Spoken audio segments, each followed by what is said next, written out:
So hello friends, आज मैं आपके लिए लेके आई हूँ quick revision notes CBSE class 11 biology के। तो इसमें सबसे इम्पॉर्टेंट चैप्टर जो है वो है बायोलॉजिकल क्लासिफिकेशन। तो आज हम उसकी बात करेंगे। सो बायोलॉजिकल क्लासिफिकेशन से 6 to 7 क्वेश्चन तो आते ही हैं कंफर्म। सो बायोलॉजिकल क्लासिफिकेशन है क्या? ये एक साइंटिफिक प्रोसीडियर है for arranging organism into groups and subgroups on the basis of their similarities and dissimilarities and placing the group in a hierarchical categories। तो जब भी हम कोई भी किसी भी चीज़ को सिंप्लीफाइड करते हैं तो उसे कैटेगरीज़ में डिवाइड करते हैं और हम सब कैटेगरीज़ बना देते हैं ताकि हमें कोई प्रॉब्लम ना हो। जैसे आप घर में भी होते हो तो आपका जो कबर्ड है उसमें आप शूज़ रखने के लिए कहीं और रखते होगे, सॉक्स के लिए कुछ और कबर्ड बनाते होगे, और इसी तरह आप अपने कपड़े रखने के लिए अलग अलग जगह बनाते होंगे। उसमें भी आप जीन्स रखने के लिए अलग बनाते होंगे और टी शर्ट रखने के लिए अलग बनाते होंगे। तो इसी तरह यहाँ पे भी है ताकि मतलब इजी हो साइंटिस्ट को कि क्लासिफिकेशन करने में कि ये कैटेगरी किसका है, वो कैटेगरी किसका है, इसमें क्या क्या कैरेक्टरिस्टिक्स है, तो इसको यहाँ पे प्लेस करेंगे। बस इसलिए किया गया था, सिंप्लीफाइड करने के लिए। सो इम्पॉर्टेंस ऑफ क्लासिफिकेशन है क्या? It is not possible to study every organism. Study of one or two organism of a group gives sufficient information about the essential feature of the group. इसका मतलब है कि हमें सारे ऑर्गेनिज्म को study करने की ज़रूरत नहीं है। 2 या 3 उस ग्रुप के ऑर्गेनिज्म को भी स्टडी करेंगे तो हमें सब सारे ग्रुप के एक बेसिक आइडिया बन जाएगा हमारे माइंड में। Okay, it helps in identification of new organism. ये हमें हेल्प करता है न्यू ऑर्गेनिज्म को आइडेंटिफाई करने के लिए। Classification helps in knowing the relationship among different groups of organism. Classification जो है उसकी वजह से हम रिलेशनशिप फाइंड कर पाते हैं अलग अलग ग्रुप्स के बीच में। The organisms of past cannot be study without a proper system of classification. तो हम बिना किसी प्रॉपर सिस्टम ऑफ क्लासिफिकेशन के हम नहीं ऑर्गेनिज्म को स्टडी कर सकते हैं। सो बेसिक क्या है क्लासिफिकेशन, बहुत इंपॉर्टेंट होता है। Artificial system of classification, natural system of classification और फाइलोजेनेटिक सिस्टम ऑफ क्लासिफिकेशन। ये 3 सिस्टम ऑफ क्लासिफिकेशन है। आप पैन से भी याद कर सकते हैं, PAN, pan is a phylogenetic, natural और आर्टिफिशियल। ओके, सो स्टार्टिंग से हम बात करते हैं आर्टिफिशियल सिस्टम ऑफ क्लासिफिकेशन की। तो only 1 or 2 morphological character for grouping of organism is used. Flowering, non flowering plants, anaemia, enema, Aristotle classification. तो artificial system की जब बात करें तो इसमें 2 मॉर्फोलॉजिकल कैरेक्टर्स, 1 या 2 मॉर्फोलॉजिकल कैरेक्टर्स हम लोग ग्रुपिंग करने के लिए यूज़ करते हैं। ठीक है, जैसे कोई भी प्लांट्स फ्लावरिंग है या फिर नहीं है, फ्लावरिंग नहीं है, तो ये हो गया artificial system of classification. Natural system of classification क्या होता है? Takes into considerations comparative study of number of characters as to bring out natural similarities and dissimilarities and hence natural relationship among the organisms, Bentham and Hooker classification etc. So आपने याद रखना है कि artificial system Aristotle ने दिया था, आप याद कर सकते हो। ए से आर्टिफिशियल, ए से एरिस्टोटल। नेचुरल क्लासिफिकेशन क्या था? बेंथम एंड हुकर ने। तो ये आप याद रख लेना। Phylogenetic system of classification based on the evolutionary relationship of organism. It is in this system organisms are classified on the basis of the evolution on Earth from primitive to highly evolved. ठीक है। तो जैसे organisms थे पहले तो primitive थे और फिर इवॉल्व हुए, धीरे धीरे करके कॉम्प्लेक्सिटी आई इनमें। तो वो फाइलोजेनेटिक सिस्टम ऑफ क्लासिफिकेशन होता है कि उनके पास्ट में जाके आप स्टडी कर रहे हो किसी एनिमल्स के बारे में और उसको लिंक कर रहे हो अभी के जनरेशन से। सो इसमें क्या था, इंग्लर एंड प्रांथल ने क्लासिफिकेशन एंड हचिंस्टन। सो ये हो गया। अब देखो, पी से फाइलोजेनेटिक, पी से प्रांथल। तो बहुत इजी है। आर्टिफिशियल सिस्टम किसने दिया था? एरिस्टोटल ने दिया था। नेचुरल सिस्टम क्लासिफिकेशन किसने दिया था? Bentham and Hooker. और फाइलोजेनेटिक किसने दिया था? प्राथल। अगर आपको आर्टिफिशियल और प्राथल का भी याद है तो आप नेचुरल सिस्टम क्लासिफिकेशन ऐसे भी लिख कर सकते हो। So depending upon the type of system of classification organism are classified into the following kingdom system. तो ये सब देखने के बाद क्लासिफिकेशन हम बोल सकते हैं कि वो किंगडम सिस्टम में डिवाइड थे organisms. So kingdom system of classification क्या होता है? 2 किंगडम सिस्टम जो होता है वो प्लांटी एंड एनिमलिया होता है। कोई प्लांट्स में आते हैं और कोई एनिमल्स में आते हैं। 3 किंगडम सिस्टम ऑफ क्लासिफिकेशन क्या होता है? Plantae, protista, Animalia. प्रोटिस्टा को प्लांटी से निकाल के एक अलग किंगडम दे दिया गया था। ओके। 5 किंगडम क्लासिफिकेशन क्या होता है? इसमें आते हैं मोनिडा, प्रोटिस्टा, फंगाई, प्लांटी, एनिमलिया। तो ये अभी का सिस्टम है. In the two kingdom system of classification, organisms are grouped on the basis of the presence and absence of cell wall and as proposed by Linnaeus and father of taxonomy. तो याद रखना जो लिनॉयस है वो father of taxonomy है, और जो two kingdom classification था on the basis of presence and absence of cell wall. तो आप जानते हो कि प्लांट्स में सेल वॉल प्रेजेंट होती है और एनिमल्स में प्रेजेंट सेल वॉल प्रेजेंट नहीं होते हैं सेल में. तो ये लिनाइस ने दिया था जो कि फादर ऑफ टैक्सोनॉमी है. सो थ्री किंगडम सिस्टम क्या होता है? Haeckel separated unicellular animals, algae and fungi on the basis of lack of tissue differentiation and new kingdom protista was introduced. तो ये बहुत बार पूछा जाता है कि जो क्लासिफिकेशन है वो किस बेसिस पे है? लैक ऑफ टिश्यू डिफ्रेंशिएशन पे है, और न्यू किंगडम प्रोटिस्टा इंट्रोड्यूस किया गया उसके बाद. Okay, 5 kingdom. तो याद रखना कि प्रोटिस्टा में क्या होता है? लैक ऑफ टिश्यू डिफ्रेंशिएशन नहीं होता है प्रोटिस्टा में, याद रखना. 5 किंगडम क्लास सिस्टम क्या होता है? R.H. विटेकर ने आए उसके बाद फिर डिवाइड किया, जितने भी ऑर्गेनिज्म है उसको 5 किंगडम से भी डिवाइड किया order to develop phylogenetic classification. इन्होंने क्या किया? फाइलोजेनेटिक क्लासिफिकेशन करने के लिए 5 किंगडम्स में डिवाइड किया सबको. ओके, सो बात करें मोनेरा की. सबसे पहली किंगडम है वो kingdom includes all prokaryotes, mycoplasma, bacteria, actinomyces and cyanobacteria. इस मोनेरा में सब इंक्लूडेड होते हैं, मतलब प्रोकैरियोट्स प्रिमिटिव जो होते हैं, प्रो मतलब प्रिमिटिव, और माइकोप्लाज्मा जैसे कि माइकोप्लाज्मा, बैक्टीरिया, एक्टिनोमाइसिटिस, साइनोबैक्टीरिया, ये सारे इंक्लूड होते हैं मोनेरा में. तो मोनेरा बेसिकली क्या होता है? अगर वो प्रिमिटिव है इसका मतलब है यूनिसेलुलर होगा, प्रोकैरियोट्स होगा and contain most primitive living forms. ये तो बहुत इजी है. सेकंड क्या होगा? The cell are microscopic and cell wall is generally present. Cell जो होगा वो माइक्रोस्कोपिक होगा और सेल वॉल जनरली प्रेजेंट होगा उसमें, क्योंकि वो प्लांट्स के अंदर में आता है. Genetic materials are not organise in nucleus and contain स्नेक DNA. तो आप जान सकते हो कि अगर बहुत ज़्यादा प्रिमिटिव है तो उसका DNA जो न्यूक्लियस है वो फॉर्म नहीं हो पाया होगा ठीक से. तो वो नेक्ड DNA होगा, मतलब न्यूक्लियस नहीं होगा उसके अंदर, मतलब न्यूक्लियस तो होगा लेकिन मटेरियल्स ऑर्गेनाइज नहीं होगा उसके अंदर, वो नेक्ड होगा DNA.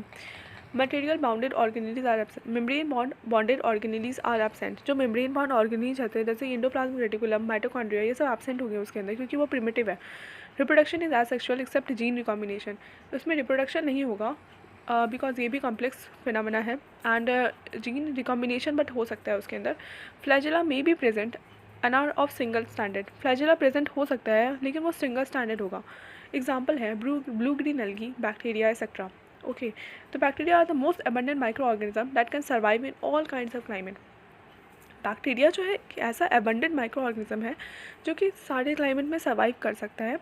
सो कोकस, स्पाइरलम, बैसिलस, विब्रियो. तो आप जान सकते हो विब्रियो देखो, विब्रियो कॉमा शेप का होता है. तो कॉमा एंड कोकस जो है ओ, इसमें ओ आ रहा है, इसका मतलब आप जान सकते हो कि जो ओ है वो स्पेरिकल शेप है. बैसिलस जो है वो रॉड शेप का होता है. ओके, एंड तो आप यहाँ पे देख सकते हो ये बहुत ज़्यादा पूछा जाता है कि विब्रियो किस शेप का होता है. विब्रियो अब वी शेप है ना, तो देखो इस वी शेप के टाइप का लग रहा है. स्पिरुला जो है वो एल शेप का लग रहा है, L shape type. And B bacillus जो है बी शेप का लग रहा है, देखो बी उसके अंदर छेद ऐसे गोल है. और कोकाई जो है ओ, कोकाई ओ ही लग रहा है इसमें. तो क्या हो जाएगा? ये राउंड शेप का होगा. ईजिली है, आप कर सकते हो. सो इसके बाद का देखते हैं. They are group of most primitive prokaryotes which live under most hostile condition like steam, salty areas, halophiles, hot springs, thermoacidophiles and marshy areas, methanogens. They differ from other bacteria in having different cell wall structure, absent of peptidoglycan. Methanogens are present in a gut of several ruminant animals like cows, buffalo, which is responsible for production of biogas, methane from dung of these animals. तो basically क्या है कि ये primitive organisms थे, primitive prokaryotes हैं. तो इनमें क्या होता है, ये मतलब आप देखोगे कि बहुत सारे इवेंट्स होते हैं, बहुत सारे वॉल्केनोज़ हैं, उसके अंदर भी बहुत सारे बैक्टीरिया सर्वाइव करते हैं. वो कैसे करते हैं? उनके पास ऐसी एबिलिटी होती है कि वो सर्वाइव कर सकते हैं. जैसे हम कम्प्लेक्स होते गए, जैसे जैसे हमारी बॉडी फंक्शन मतलब कम्प्लेक्सिटी आती गई हमारे जनरेशन में, तो ये मतलब हम सर्वाइव नहीं कर सकते उतनी एक्सट्रीम कंडीशन को. ये सिर्फ प्रोकैरियोट्स ही कर सकते हैं. तो इनमें वो खूबी है। बैक्टीरिया क्या है, they are also called true bacteria. Eubacteria जो होती है उसको ट्रू बैक्टीरिया भी बोलते हैं। यू ट्रू, सुन के ही लग रहा होगा यू ट्रू, तो याद रख सकते हैं। They contain rigid cell wall if motile contain flagellum, तो इनमें रिजिड सेल वॉल होती है, अगर वो मोटाइल है तो उसमें फ्लैगलम होगी, क्योंकि फ्लैगलम मोटिलिटी का काम करता है। साइनोबैक्टीरिया, ब्लू गिलगिया और gram positive photosynthetic bacteria, they contain chlorophyll A and carotenoids, they may be unicellular, colonial and filamentous, freshwater, marine or terrestrial. Some of them have specialized heterocysts to perform nitrogenous fixation, जैसे कि nostoc Anabaena आप जानते होंगे। Colonial जो होता है Volvox, उसका shape एक बॉल की तरह होता है, कॉलोनीज़ में होते हैं वो राउंड शेप। आप क्लैमिडोमोनास ले लो, फिलामेंटस आप ले लो, फ्रेश वाटर, मराइन, टेरेस्ट्रियल, सब जगह रहते हैं ये।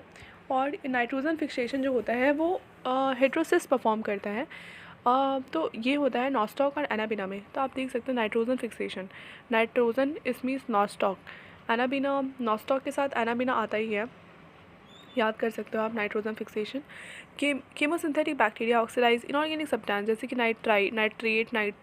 Nitrite, ammonia etcetera to produce energy and help in recycling of nitrogen, phosphorus, sulphur etcetera.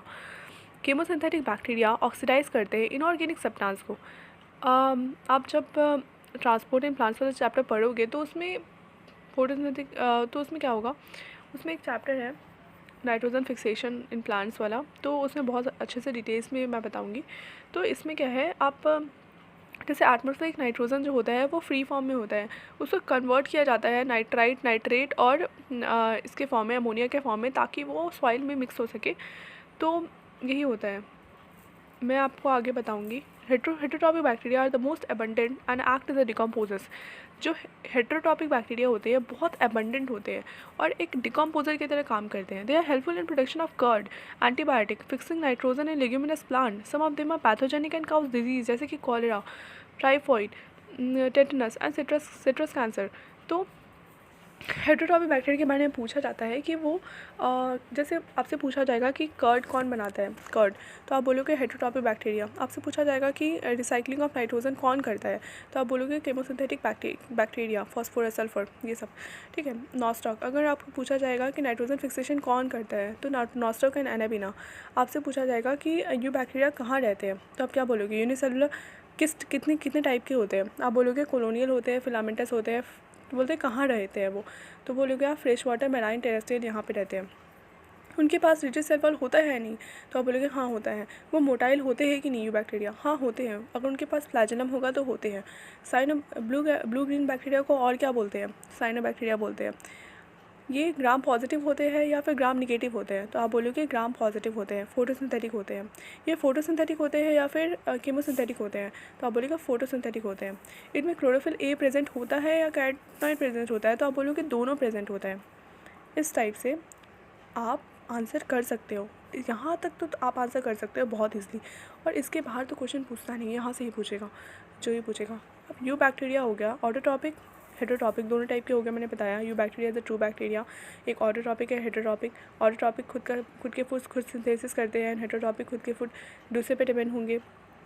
ऑटोटॉपिक में भी फोटोसिंथेटिक होता है जो कि ब्लू ग्लैंगल होते हैं। केमोसिंथेटिक होती है जो कि कैलिप्टोगेना, वेस्टी, मैनीफेरा, इस टाइप से होंगे, ठीक है। ये याद रखना, ये मेन बेसिक स्ट्रक्चर है।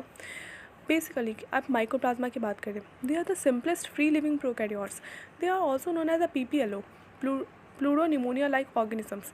ये काफ़ी ज़्यादा पूछा जाता है, PPLO का फुल फॉर्म बताओ, प्लूरोनिमोनिया लाइक ऑर्गेनिजम्स, स्पेलिंग भी याद रखना। They lack cell wall and can survive without oxygen. They cause disease in the plants and animals, plants और एनिमल्स में डिजीज़ भी करते हैं ये भी याद रखना कि ये प्लांट्स एनिमल्स से डिजीज़ करते हैं या नहीं, करते हैं, पक्का करते हैं। प्रोटिस्टा क्या होता है, kingdom Protista includes chrysophytes, dinoflagellates, euglenoids, slime moulds and protozoas, ठीक है। It includes all unicellular and colonial eukaryotes. ये जितने भी यूनिसेलुलर और कोलोनियल यूकैरियोट्स होते हैं वो सबको इंक्लूड करते हैं। Most of them are aquatic forming plankton, उसमें से कुछ जो होते हैं एक्वाटिक होते हैं वो प्लैंकटन फॉर्म करते हैं। मोड ऑफ न्यूट्रिशन में भी फोटोसिंथेटिक, सैप्रोफाइटिक, पैरासिटिक और होलोजोइक। इनके जो मोड ऑफ न्यूट्रिशन होते हैं वो फोटोसिंथेटिक होती हैं, सैप्रोफाइटिक, पैरासिटिक और होलोजोइक होते हैं। फ्लैजिला जो होता है प्रेजेंट अगर होगा तो 11 स्टैंडर्ड में होता है। 9+2 अरेंजमेंट्स होती है उनकी। Microtubules compose of tubulin. जो जेनेटिक मटेरियल होता है वो कंसिस्ट ऑफ 2 और मोर डीएनए मॉलिक्यूल। 2 या 2 से ज़्यादा डीएनए मॉलिक्यूल प्रेजेंट होते हैं उसके अंदर जेनेटिक मटेरियल में, क्योंकि ये प्रोकैरियोटिक नहीं है, ये यूकैरियोटिक्स में ये so they include diatoms and golden algae, dismids in fresh water as well as marine water. In diatoms में क्या होता है, cell wall from 2 thin overlapping cells which fit together like a soap box. ये बहुत ज़्यादा पूछा जाता है कि कौन से होता है। The siliceous indestructible cell wall pile up at the bottom of the water reservoirs and form a big heaps called diatomaceous earth. It makes 10 for 100 meters and used for polishing, filtration of oils, syrups. They are cheap producer in oceans. They are basically unicellular, motile, biflagellated and photosynthetic protists. Some dinoflagellates जैसे कि Gynodinium, Goniolax, grow in large numbers in the sea and makes the sea look red and cause the so-called red tide. They are Euglena-like unicellular flagellates which poses pellicle instead of cell wall, which makes the body flexible. They have 2 flagella, one short and one long. They are photosynthetic in the presence of sunlight and act as the predators in the absence of sunlight. Example Euglena and Panenema. तो protista का ये है।